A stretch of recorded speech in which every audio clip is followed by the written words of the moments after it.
علی بھائی اگلا سوال ہے، آپ نے اپنے ایک کلپ میں فرمایا تھا کہ قیامت کے دن ہر انسان کو اس کے باپ کے نام کے ساتھ بلایا جائے گا، یعنی فلاں بن فلاں۔ مجھے یہ پوچھنا تھا کہ اگر واقعی یہ یونیورسل ٹروتھ ہے تو سیدنا عیسیٰ علیہ السلام کو کس ولدیت کے ساتھ بلایا جائے گا؟ پلیز وضاحت فرما دیں۔ بڑی دور تک پہنچ گئے جی آپ۔ دیکھیں قرآن و سنت میں جتنے بھی احکامات آتے ہیں نا وہ جنرل ہوتے ہیں، ایکسیپشنز آر آلویز دیئر۔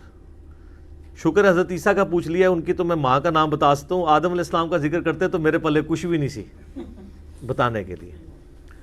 تو ان کے علاوہ کی بات ہو رہی ہے نا، ان کے سوا کی بات ہو رہی ہے۔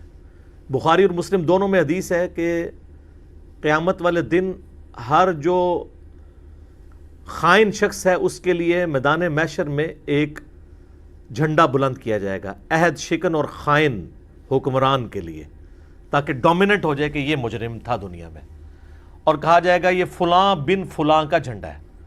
ہمارے کئی ایک لیڈرز کے جھنڈے وہاں پہ گڑے ہوئے ہوں گے، فلاں بن فلاں، یہ فلاں بن فلاں، یعنی یہ اس کو کوئی پرائیڈ آف پرفارمنس نہیں دیا جا رہا ہوگا، بلکہ بتایا جائے گا کہ یہ خائن تھا اور یہ عہد شکن تھا، اس نے خیانت کی اللہ تعالیٰ کی امانت کے اندر جو اللہ نے اس کو حکمران بنایا تھا۔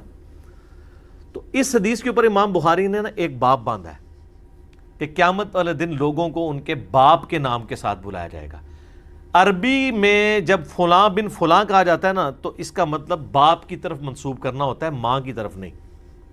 یہ ایک جنرل بات ہے۔ تو امام بخاری نے اس کنسیپٹ کا رد کیا جو یہ کہتے ہیں کہ جی وہ اللہ تعالیٰ قیامت والے دن پردہ رکھے گا اور ماں کے نام کے ساتھ بلائے گا۔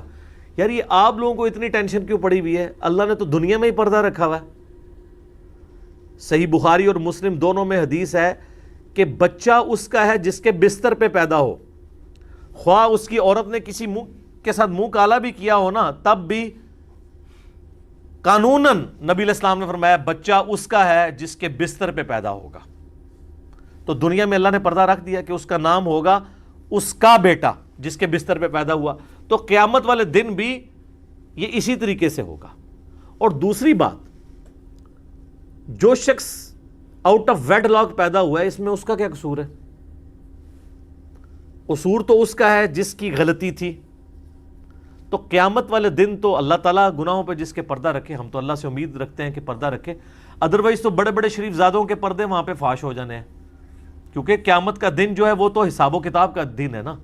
اس میں جب جوڈیشری میں کوئی چیز پیش ہوتی ہے، پھر گواہوں کے ساتھ پورے کا پورا نامہ اعمال جو سورہ بنی اسرائیل میں آتا ہے کہ اپنا ہی نامہ اعمال پڑھ آج اپنا حساب کرنے کو، تو خود ہی کافی ہے۔ اور ایک اور جگہ اللہ تعالیٰ فرماتا ہے کہ انسان کہے گا کہ یہ کیسی کتاب مجھے اللہ نے دی ہے جس نے نہ کوئی چھوٹی چیز چھوڑی ہے نہ کوئی بڑی چیز، ہر ایک چیز اس کے اندر لکھ دی گئی ہے۔ تو قیامت کا دن تو بہت سخت ہے، اس کا معاملہ بالکل الگ ہے۔ رہا عیسیٰ علیہ السلام تو یقیناً ان کو ان کی ماں کے نام کے ساتھ پکارا جائے گا، وہ روح اللہ ہیں، کلمت اللہ ہیں، ان کا باپ نہیں ہے، وہ اللہ تعالیٰ کی طرف سے معجزانہ طور پہ پیدا ہوئے۔ تو وہ تو قرآن میں بار بار اس چیز کا ذکر ہے، اور ان کی وجہ سے تو قرآن میں سیدہ مریم کا نام آ گیا، ورنہ قرآن کے مزاج میں کبھی عورت کا نام نہیں آتا، کیوں؟ حیا اور پردے کی وجہ سے۔ ہمیشہ کیا ہے؟ امرۃ لوط، امرۃ نوح، نوح کی عورت، لوط کی عورت، ٹھیک ہے جی، فرعون کی عورت۔ تخت بلقیس والا واقعہ آیا، وہ بلقیس تو ہم روایتوں سے لیتے ہیں، وہاں پہ اس کا نام نہیں ہے۔ حضرت یوسف علیہ السلام کا جو معاملہ ہوا، زلیخا کا نام ہم روایتوں سے لیتے ہیں، قرآن میں وہ بھی نہیں ہے۔ عزیز مصر کی عورت۔ مریم کا نام اس لیے آیا کہ وہ حضرت عیسیٰ کی والدہ تھی، اور حضرت عیسیٰ علیہ السلام بغیر باپ کے پیدا ہوئے معجزانہ۔ اگر ان کا بھی باپ ہوتا تو میں آپ کو گارنٹی سے کہتا ہوں کہ حضرت مریم کا نام بھی قرآن میں نہ ہوتا۔ ہماری نبی صلی اللہ علیہ وآلہ وسلم کی والدہ محترمہ کا نام نہیں ہے، تو اور کس کا کیا ہونا تھا؟ تو یہ اللہ تعالیٰ نے حضرت عیسیٰ علیہ السلام کو ایک اسپیشل کوالٹی دی ہے جو اور کسی کو نہیں ملی۔ لیکن ساتھ ہی پھر اللہ تعالیٰ نے کلیئر بھی کیا ہے سورہ آل عمران کے اندر، سورۃ المائدہ کے اندر، کہ اللہ کے نزدیک جو عیسیٰ ابن مریم کی مثال ہے وہ آدم کی سی ہے۔ آدم علیہ السلام کو تو اللہ تعالیٰ نے بغیر باپ اور بغیر ماں کے پیدا کیا۔ عیسیٰ کی تو پھر بھی والدہ تھی نا، ان کا تو والد بھی کوئی نہیں تھا۔ عیسائیوں کو اللہ تعالیٰ نے اینٹی وینم کے طور پہ، الزامی جواب کے طور پہ کہا کہ آدم کو تو تم بھی اللہ کا بندہ مان رہے ہو، جس کا باپ بھی کوئی نہیں تھا، ماں بھی نہیں تھی، تو حضرت عیسیٰ کی پھر بھی ماں تو ہے، دنیاوی طور پہ وہ ایک ماں کے ذریعے دنیا میں آئے ہیں، تو ان کے بارے میں تمہیں کیوں گمان ہو گیا کہ وہ اللہ کے بیٹے ہیں؟ اگر یہ گمان کسی کے بارے میں لگنا چاہیے تھا تو آدم علیہ السلام پہ لگتا، وہاں تو وہ بھی مان رہے ہو کہ تم اللہ کا بندہ ہے، تو یہ بھی اللہ کے بندے ہیں۔ تو حضرت آدم علیہ السلام کا چونکہ ماں باپ کوئی نہیں ہے، ان کو ان کے نام کے ساتھ ہی پکارا جائے گا۔ حضرت عیسیٰ علیہ السلام کی والدہ ہیں تو ان کی والدہ کی طرف نسبت ہوگی، باقی سب کو باپ کے نام کے ساتھ پکارا جائے گا۔ یہ تو بالکل کلیئر کٹ مسئلہ ہے۔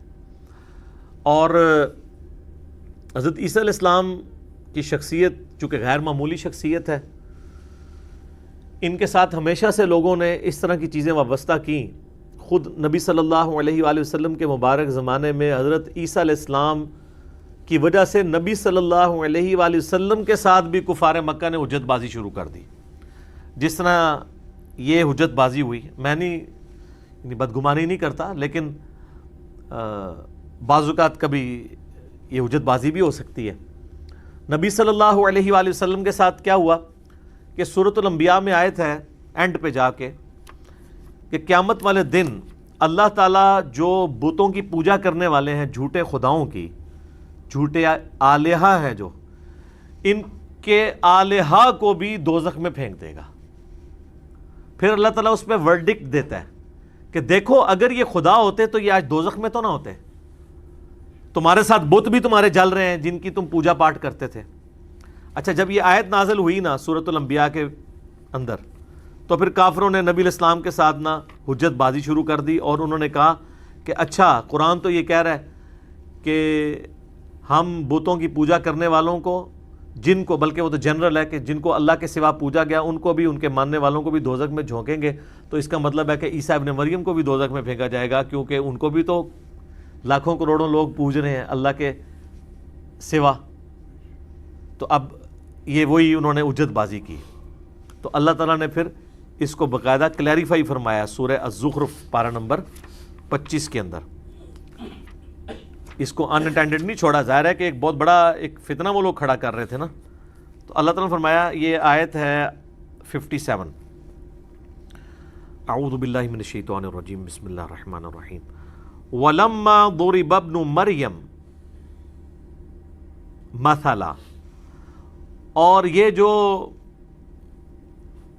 عیسیٰ ابن مریم کی مثال بیان کی جاتی ہے، اذا قومک منہ یصدون، تو اے نبی علیہ السلام آپ کی قوم اس میں بھی جھگڑا کرنا شروع کر دیتی ہے۔ وقالو، اور یہ کہتے ہیں، آلہتنا خیر ام ہوا، کیا ہمارے آلہہ بہتر ہیں یا عیسیٰ ابن مریم؟ ما ضربوہ لک الا جدلا، یہ آپ سے مثال نہیں بیان کرتے مگر جھگڑا کرنے کے لیے۔ بل ہم قوم خصمون، بلکہ یہ تو ہے ہی جھگڑالو قوم ہے۔ یعنی کفار مکہ کہتے تھے اچھا تمہارے نزدیک حضرت عیسیٰ زیادہ بہتر ہے یا ہمارے بت؟ تو ظاہر مسلمان کیا کہیں گے؟ حضرت عیسیٰ بہتر ہے۔ تو وہ پھر اگلی پھکی کے طور پہ، الزامی جواب کے طور پہ کہتے تھے کہ اگر ہمارے بت دوزخ میں جل رہے ہیں تو یہ چھوٹا مسئلہ ہے تمہارے لیے، تمہارے لیے تو بڑا مسئلہ ہے کہ تمہارا عیسیٰ بھی دوزخ میں جلے گا، کیونکہ اس کو بھی تو خدا کے سوا پوجا جا رہا ہے۔ تو اللہ نے فرمایا یہ جھگڑے کے لیے کر رہے ہیں۔ دیکھا کیسا شیطانی دماغ جاندہ ہے۔ ان ہوا الا عبد انعمنا علیہ، وہ تو نہیں تھے مگر ہمارے ایک بندے جن پر ہم نے انعام کیا تھا۔ وجعلناہ مثلا لبنی اسرائیل، اور ان کو ہم نے بنی اسرائیل کے لیے ایک مثالی پرسنالٹی بنایا تھا۔ سر، پیدائش معجزہ بغیر باپ کے، زندگی معجزہ، بچپن معجزہ کہ ماں کی گود میں بول رہے ہیں کہ مجھے اللہ نے کتاب دی اور پیغمبر بنایا، جوانی معجزہ کہ ایسے معجزات ملے جو کسی پیغمبر کو نہیں ملے، مردوں کو زندہ کرتے ہیں اللہ کے اذن سے، مٹی کی مورت میں پھونک مارتے ہیں تو اللہ کے اذن سے پرندہ بن جاتی ہے، مادر ذات جو اندھے ہیں، جن کے ڈھیلے بھی نہیں آنکھوں کے، مٹی رکھ کے ہاتھ پھیرتے ہیں ان کی آنکھیں آ جاتی ہیں، جزام کے جو کوڑ کے مریض ہیں ان پہ ہاتھ پھیرتے ہیں وہ صحیح ہو جاتے ہیں۔ سورۃ المائدہ، سورہ آل عمران، سورہ مریم میں ان کے معجزات ذکر ہوئے ہیں۔ حتیٰ کہ موت بھی نہیں آئی، زندہ اٹھایا جانا بھی معجزہ، اور آج تک زندہ ہے، اور عمر بھی وہیں پہ رکی ہوئی ہے۔ پھر قرب قیامت میں اتریں گے وہ آسمان سے اترنا بھی معجزہ ہے. ایک ہی بندہ ہے جس کو اللہ نے اٹھایا اور اس کو اتارنا ہے, یہ بھی معجزہ. اور الٹیمیٹلی نبی علیہ السلام کے ساتھ دفن ہوں گے روضہ شریف میں, یہ سعادت بھی ان کو ملنی ہے. تو اللہ تعالیٰ فرماتا ہے کہ وہ تو ہمارا ایک خاص بندہ ہے جسے ہم نے بنی اسرائیل کے لیے مثال بنایا. وَلَوْ نَشَاءُ لَجَعَلْنَا مِنْكُمْ مَلَائِكَةً فِي الْأَرْضِ يَخْلُفُونَ, اگر ہم چاہتے تو ہم فرشتوں کو زمین میں تمہارا خلیفہ بنا سکتے تھے. اگر اللہ تعالیٰ چاہتا تو فرشتوں کے ساتھ بھی معاملات چلا سکتا تھا, لیکن اب چونکہ اب دنیا میں انسان آباد ہیں تو انسانوں کے ہی معاملات آگے چل رہے ہیں. وَإِنَّهُ لَعِلْمٌ لِلسَّاعَةِ, اور عیسیٰ ابن مریم علم ہے قیامت کا. یہاں علم معنوں میں آئے گا خبر, کیونکہ علم بھی جو آپ کے پاس آتی ہے وہ ایک خبر ہوتی ہے نا. فَلَا تَمْتَرُنَّ بِهَا وَاتَّبِعُونَ, تو دیکھنا اس میں شک نہ کرنا اور میری پیروی کرنا.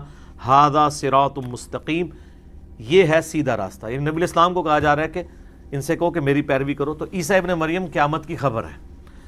تو عیسیٰ ابن مریم کو ان کی والدہ کے نام کے ساتھ پکارا جائے گا, باقی لوگوں کو ان کے باپ کے نام کے ساتھ. رہی یہ ٹینشن کہ جی آؤٹ آف ویڈ لاک جو پیدا ہوئے ہیں تو وہ دنیا میں جس باپ کی طرف منسوب تھے, یعنی جس کے بستر پہ پیدا ہوئے تھے, قیامت والا دن اسی کے نام سے پکارا جائے گا. یہ نہیں کہا جائے گا کہ یہ تو, چونکہ اللہ تعالیٰ نے تو اپنے شریعت کے حوالے سے اس کو اسی طریقے سے اسٹیبلش کیا ہوا ہے. تو اس میں اس بندے کو ٹینشن لینے کی ضرورت نہیں ہے, اور عیسیٰ علیہ السلام کی ٹینشن آپ کو کیا لینے کی ضرورت ہے. آپ اپنی ٹینشن کریں کہ آخرت میں ہمارے ساتھ کیا معاملہ ہونا ہے. اللہ تعالیٰ عافیت والا معاملہ فرمائے. آمین ثم آمین. ٹھیک ہو گیا جی.